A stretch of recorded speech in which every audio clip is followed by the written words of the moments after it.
Welcome back to my channel. আজি মই আপোনালোকৰ বাবে লৈ আহিছোঁ এটা অমৰা আচাৰৰ ৰেচিপি। সো বলকচোন ৰেচিপিটো ষ্টাৰ্ট কৰোঁ।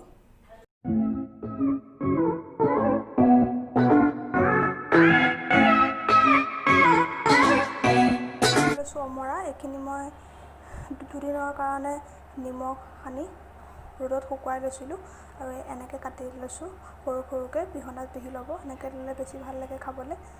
আৰু এই মছলাৰ বাবে এফালে লৈছোঁ জিৰা গুটি আৰু পাঁচফোৰণ, ৰঙা জলকীয়া পাউডাৰ, হালধি, নিমখ, জলকীয়া আৰু সৰিয়হ।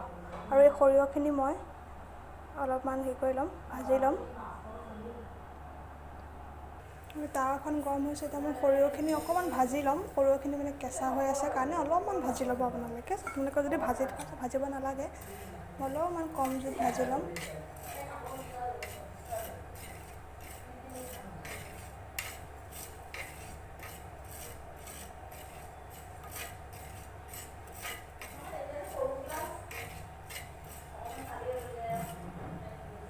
এতিয়া মই একেখন তেলতে জিৰা গুটিকেইটা আৰু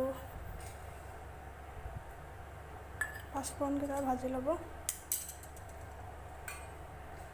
লগতে জলকীয়া দুটা।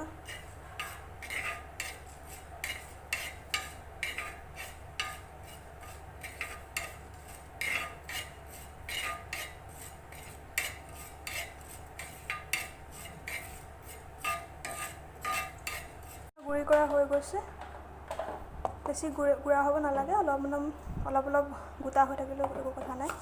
এতিয়া মই বাতিটোত উলিয়াই ৰাখিম।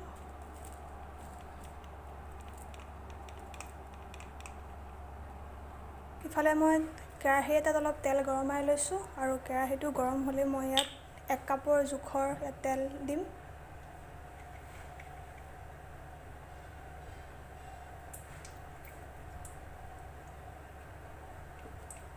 তেলখিনি গৰম হ'বলৈ দিম। তেলখিনি গৰম হৈছে, মই ইয়াত পাঁচফোৰণ কেইটামান দি দিম। পাঁচফোৰণ দিলে গোন্ধটো খুবেই ধুনীয়া ওলায়। পাঁচফোৰণকেইটা দি দিছোঁ। পাঁচফোৰণকেইটা ফুটি উঠিলে মই ইয়াত হালধি পাউডাৰখিনি দি দিম।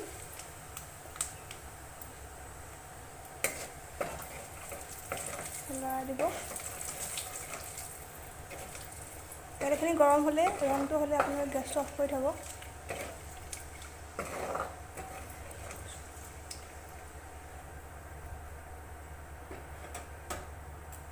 তেলখিনি গৰম হৈছে, এতিয়া মই ইয়াত অমৰা মিহিকৈ পিচি লোৱা অমৰাখিনি ইয়াত দি দিম।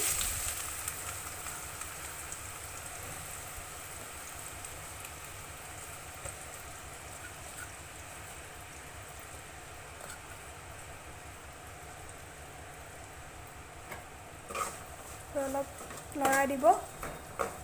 তেলটো কমিলে অলপ পিছত দিব পৰা যায়। এতিয়া মই তেলটো অলপ কমাই দিছোঁ।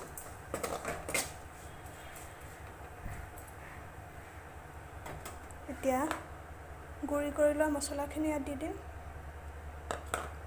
আৰু এইখিনিও লৰাই দিম ভালদৰে।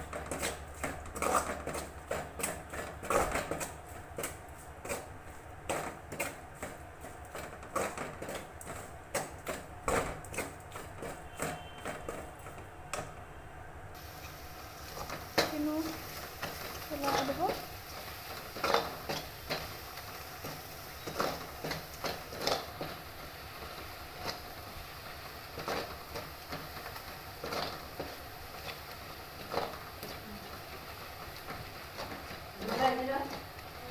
আমাৰ অমৰা আচাৰখিনি ৰেডি হৈ গৈছে।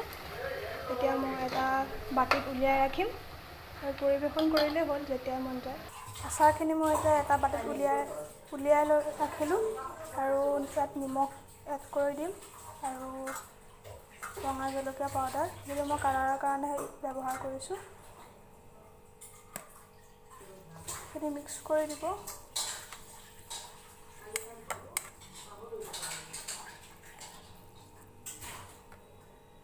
আজি যদি মোৰ এই অমৰা আচাৰৰ ৰেচিপিটো চাই ভাল পালে, তেন্তে হ'লে নিশ্চয় এটা লাইক কৰি দিব আৰু মোৰ চেনেলটো ছাবস্ক্ৰাইব কৰিব নাপাহৰিব। Thanks for ৱাটছিং।